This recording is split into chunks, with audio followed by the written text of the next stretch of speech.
Assalamualaikum warahmatullahi wabarakatuh. Selamat datang kembali di channel Angin Bawa Cerita. Oke guys, tanpa basa-basi lagi, kita langsung aja cek ke videonya. Let's go. Tom Hai, oke, saya akui bahwa dia punya kualitas, punya apa. Tapi pemain hebat itu harus bisa bikin pemain lain lebih bagus. Jangan pemain muda lain merasa sungkan, merasa takut salah, merasa Bung takut Toel, dimarahin. sekali Lihat lagi gesturnya, seringkali nggak senggol-senggol. positif. Kalau temennya atau apalagi pemain lokal salah, dia kelihatan gestur nggak happy gitu loh. Merasa semua bola harus ke dia. Di satu sisi keunggulan, tapi kalau bola semua lewat dia, itu adalah menjadi kelemahan tim kita juga. Lawan gampang antisipasi gitu loh. Dikritik pundit dalam negeri karena dianggap membawa gestur negatif ke dalam tim, beginilah nasib Tom Hai, pemain timnas Indonesia yang dihujani kritik usai gagal di Piala AFF kemarin. Nama Tom Hai saat ini menjadi sorotan tajam oleh salah satu pengamat sepak bola dalam negeri, yakni Tommy Welly atau Bung Towel, yang menyoroti peran Tom Hai di lapangan yang dianggap sering melakukan gestur negatif. Bung Towel mengkritik keras sikap sang gelandang tersebut karena dinilai sering menunjukkan ekspresi tidak senang atau ngambek di lapangan ketika rekan setimnya melakukan kesalahan. Sehingga menurut Bung Towel, sikap seperti itu dapat merusak mental dan rasa percaya diri para pemain rekan setimnya dan cenderung membuat pemain lain takut untuk bermain berani karena khawatir melakukan kesalahan. Menanggapi kritik tajam tersebut, Tom Hai langsung mencurahkan isi hatinya melalui sosial media dengan menyebut, kadang-kadang semakin banyak orang berbicara, semakin jelas menunjukkan betapa sedikit mereka sebenarnya tahu. Imbas perlakuan memalukan fans timnas ini pada Tom Hai 5 hari lalu, Katro kini Tom Hai banget bikin nih, postingan supporter. berkelas yang benar-benar bakal bikin supporter tersebut kena mental. Ya, nampaknya dampak dari kelakuan oknum supporter timnas yang hina para pemain dengan perkataan yang gak pantas, seperti suruh mereka buat lepas jersey Indonesia karena mereka gak pantas lah, dan mengejek Parah. nama Indonesia dengan perkataan kayak gini. Namun anehnya ketika hal tersebut terjadi, hanya Tom Hai lah yang membela Indonesia dan melakukan perdebatan dengan oknum tersebut. Dan setelah 4 hari pasca laga lawan Singapura, Tom Hai bikin postingan kata-kata berkelas kayak gini. Semakin banyak orang berbicara, semakin terlihat betapa sedikitnya pengetahuan mereka sebenarnya. Cuma butuh satu kalimat, Tom Hai berhasil membalas oknum supporter yang sebelumnya sempat memaki pemain timnas. Balasannya nggak kasar, tapi justru bikin kena mental. Nampaknya perlakuan oknum supporter yang menghina dan marah-marah kepada pemain timnas Indonesia dengan perkataan yang nggak pantas, benar-benar membuat Tom Hai geram. Menariknya, ketika kejadian itu berlangsung, Tom Hai menjadi satu-satunya pemain yang berani pasang badan dan berdebat langsung dengan oknum supporter tersebut. Namun, Tom Hai ternyata nggak berhenti sampai di situ. 4 hari setelah kejadian itu berlalu, Tom Hai justru kembali memberikan balasan lewat sebuah caption yang begitu berkelas. Terkadang, semakin banyak orang bicara, semakin terlihat betapa minimnya pengetahuan mereka yang sebenarnya. Ini mas, saya cuma saran saja, jangan digubris omongan Bung Handuk. Biasanya dia akan muncul kalau federasi lagi jadi sorotan. Iya, kayak gitu akan dia mah. cocok kan kalau nggak pelatih Nggak ya nyocok. pemain untuk mengalihkan perhatian pasca gatel kegagalan mulutnya. timnas. Itulah tugas Bung Handuk sekarang. Makanya muncul terus. Sekalipun jadi public enemy, yang penting beras terisi. Entah siapa yang membayarnya. Ya nggak tahu, tanya yang mau tanya saya. Kalau saya sih melihat dia seperti pemeran antagonis di sinetron. Karena sebagai pengamat senior, dia pasti tahu masalah timnas. Cuman ya itu. Jadi cukup senyumin saja kalau dia udah mojokin pelatih atau pemain.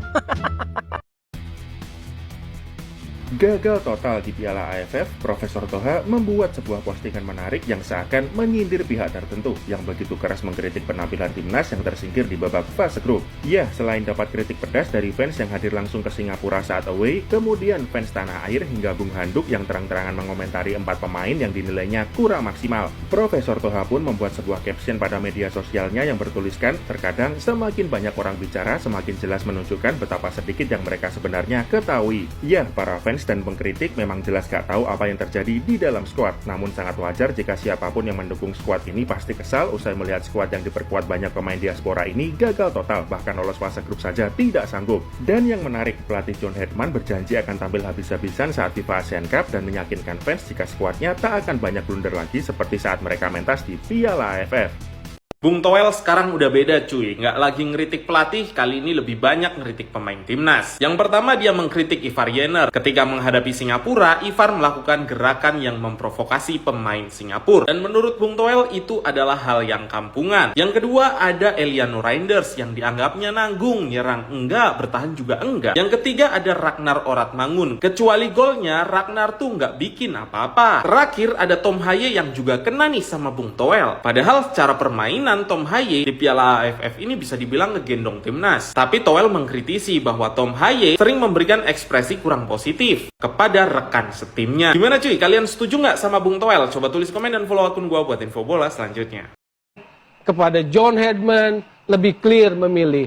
Jangan mau dititip-titipin misalnya. Kalau ada yang ngasih nyodorin pemain, contoh FIFA Matchday kemarin tiba-tiba Muhammad Ferrari yang mainnya dikit masuk. Siapa yang nitip-nitip biasanya? Maksud saya entah apapun itu, dia harus clear sendiri lihat pemain ke klub, ke kompetisi. Eksplorasi kelebihan-kelebihan.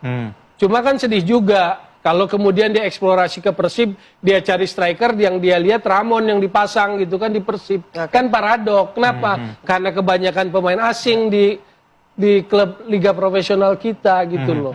Pasca timnas gagal lolos di Piala AFF 2026, banyak banget media-media yang menghujat semua pemain. Dan cuk semua kalian emang. Ini bukan salah pemain dan ini bukan salah pelatih. Ya, kalian harus ingat, pelatih itu punya program latihan dan punya program prioritas yang mana itu sudah dikomunikasikan dengan federasi di awal kontrak. Apa target pelatih kita? Piala Asia dan kualifikasi Piala Dunia. Kita tunggu aja nanti di sana. Gak usah ribet banget di AFF. Dancuk kabeh emang. Yang Eliano, yang Tom Haye, apalagi si Toel itu. Mari kita bahas soal Haye dan Eliano mulai banyak disalahkan. Bahkan seorang pundit Bung Toel melakukan kritik. Katanya Elione Render kalau menyerang tidak maksimal, bertahan juga tidak maksimal. Sementara Haye disebut sering menunjukkan gestur yang kurang positif. Oke, kritik boleh, tapi kalau kita mau mengkritik pemain timnas, jangan hanya pakai mata dan perasaan. Coba lihat datanya. Dalam data Piala AFF yang kita bahas, Eliano masuk 5 besar pemain dengan key pass terbanyak dengan 8 key pass. Sementara Haye unggul nomor 1, 16 key pass tertinggi dari seluruh pemain yang tampil di Piala AFF. Data ini resmi langsung dari situs web ASEAN Lor. Silahkan kalian cari, ada datanya di sini. Pertama Eliano, 8 kali umpan Eliano berujung langsung pada peluang tembakan. Jadi mengatakan Eliano menyerang kagak rasanya ndak lucu lur. Karena kalau dia benar-benar tidak berkontribusi dalam menyerang, dari mana datang 8 key pass itu? Yang perlu dipahami adalah posisinya. Di beberapa pertandingan Eliano bukan dimainkan sebagai gelandang sayap kanan yang harus seimbang antara menyerang dan bertahan. Dia dimainkan sangat tinggi sebagai full wing. Apalagi ketika Indonesia tertinggal dan harus mengejar gol, struktur timnas berubah menjadi sangat ofensif. Indonesia bisa hanya menyisakan 2 pemain belakang. Kalau seluruh tim sedang menyerang, kemudian kita bertanya kenapa Eliano tidak banyak membantu pertahanan? Ya karena memang dia sedang menjalankan tugas menyerang. Masa disuruh naik sampai depan, lalu ketika kehilangan bola ditanya kok tadi nggak ada di belakang? Dan soal Haye juga, oke, saya tidak mengatakan gestur Haye tidak perlu diperbaiki. Tetap perlu diperbaiki, pemain profesional harus bisa mengontrol emosi dan bahasa tubuh. Tapi sebelum kita buru-buru menghakimi Haye sebagai pemain yang merasa semua bola harus diberikan kepadanya, coba kita lihat pekerjaannya. Haye adalah pengatur permainan. Dia mencari ruang, meminta bola, mengatur tempo, mengubah arah serangan, dan mencoba memberikan umpan yang progresif. Sekarang, bayangkan situasinya, dia melihat ruang untuk counter attack. Ruangnya sudah terbuka. Dia sudah datang menawarkan diri, meminta bola. Tetapi bola justru diputar ke belakang. Atau ketika akhirnya bola diberikan, passing berikutnya malah salah. Counter attack yang seharusnya bisa menjadi peluang akhirnya mati. Bukankah manusia normal juga bisa frustasi lur? Haye mungkin perlu belajar mengontrol ekspresi, tapi jangan sampai kita menghukum pemain hanya karena wajahnya kelihatan kesal. Sementara pekerjaannya di lapangan justru terlihat dari statistik lur. Buat lo orang yang ngehujat atau maki-maki Tom Haye, lu sih kelewatan banget. Lu nggak ngeliat apa? Dia dari awal sampai akhir mainnya kayak gimana? Dia 90 menit main full terus. Kesana kemari, lari, ngejar bola, nyari peluang. Gila sih kalau ada orang yang masih nge-hate dia. Nggak habis pikir gua. Menurut gua nih ya, kalau ada satu orang yang nggak pantas buat dikritik, itu adalah Tom Haye. Umurnya udah 30 tahun loh, tapi effortnya buat timnas kita di AFF ini, itu gede banget. Yang pantas buat kalian kritik itu federasinya, atau pelatihnya yang nggak punya plan B. Aduh. Please lah, jangan bawa rivalitas klub kalian itu ke dalam timnas, apalagi ngebuat orang jadi kambing hitamnya. Pantesan Tom Haye saputing orang setengah hati ta. Ningali timnas hiji-hiji gitu nya. Dengan setengah hati ningali si Tom Haye gitu. efek teh aing ningali berita iya bos. IG-na tingali bos diserang langsung bos ke supporter bos.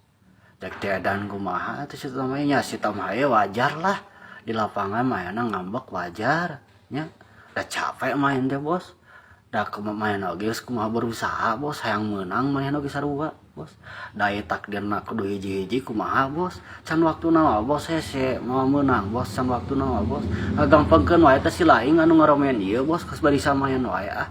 Leung bisa main ieu geus teu bisa main ulah sok loba komplain, protes bos. Lamun kita masih laing bisa marahin sok marahin ka lapang bos ah. Ulah sok silih hujat, ulah sok silih salahkeun bos. Bae introspeksi diri bos tah. Kadinya bos tah supporter sabelah anjing kampungan anjing. Lah geus mah nonton main bolana tarekam dari itu tuh. Anu gulat teh, anu gulat teh bos. Beki umak-umak mah bos, geus di itu ningalina tarekam tuh main bolana bos, ulah ningali timnas bos lah nya. Pokona untuk Tom Haye pulang pokona mah ka dieu tah balik tah ke Bandung jeung si Maklok, Eliano nya, Sandi Ramdhani, Beckham Putra, Sandi Wall, Orat Mangun, ka dieu balik geus di Bandung lah daripada ayeuna dihujat teh kieu lah. Saya sebagai bobotos sakit hati bos melihatnya bos di seperti gini bos ya. Pokoknya mah untuk Tom Haye dan untuk semuanya, pokoknya mah kita berjuang di timnas Persib Bandung, pokoknya mah untuk menghadapi Asia dan di Liga 1 bos, kita diacak-acak lagi bos lah, pokoknya bos, buktikan bos lah, biarin lah timnas mah untuk musim depannya insya Allah juara lagi lah, masuk final lah, pokoknya mah lolos, pokoknya mah untuk timnas lah, untuk musim-musim depan mah lah, pokoknya mah lah.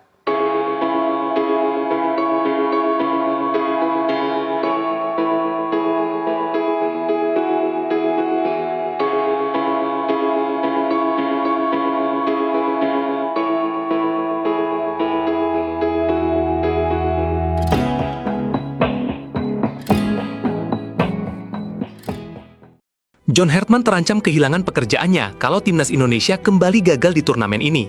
Pasalnya, Erick Thohir berani memasang target tinggi di FIFA ASEAN Cup. Bukan sekedar lolos fase grup, tapi timnas Indonesia ditargetkan menjadi juara. Ini jelas bukan target main-main. FIFA ASEAN Cup akan menjadi kesempatan besar bagi Indonesia untuk membuktikan kualitas yang sesungguhnya. Karena seluruh pemain terbaik timnas akan berkumpul dan hanya akan menghadapi negara di kawasan Asia Tenggara saja. Bukan mau sombong, tapi di atas kertas, timnas Indonesia saat ini memang adalah tim terbaik di kawasan Asia Tenggara. Jadi, ini akan menjadi waktu yang pas untuk menunjukkan siapakah yang menjadi raja di Asia Tenggara. Tapi, kalau di turnamen seperti ini saja timnas masih gagal juara, waduh, Mimin nggak tahu lagi deh harus ngomong apa. Kenapa sih setiap pemain Persib yang dipanggil timnas selalu ada saja yang mencari kesalahan, mengkritik bahkan sampai memprovokasi? Sebenarnya, ini bukan hal baru. Jauh sebelum itu, ada Ferdinand Sinaga yang pada 2014 pernah terpancing emosi setelah diprovokasi supporter saat laga timnas Indonesia melawan ASEAN All-Star. Ferdinand bahkan mengejar provokator hingga naik pagar, dan akhirnya mendapat hukuman berat dari PSSI. Sekarang, kejadian serupa kembali muncul. Beckham Putra pernah tersulut emosi setelah diduga dihina 2 oknum supporter timnas. Bahkan, Kevin Dix ikut menunjukkan marahnya karena melihat Beckham diperlakukan seperti itu. Terbaru, setelah timnas Indonesia gagal lolos ke semifinal Piala AFF, Tom Haye juga ikut terbawa emosi ketika ada oknum supporter yang terus berteriak dan memaki pemain. Bahkan, Kapten Persib pun sampai dibentak-bentak seperti ini. Hey, Maklok! Maklok! Tapi bagaimana menurut kalian? Apakah ini hanya terjadi pada pemain Persib atau justru pemain lain juga pernah?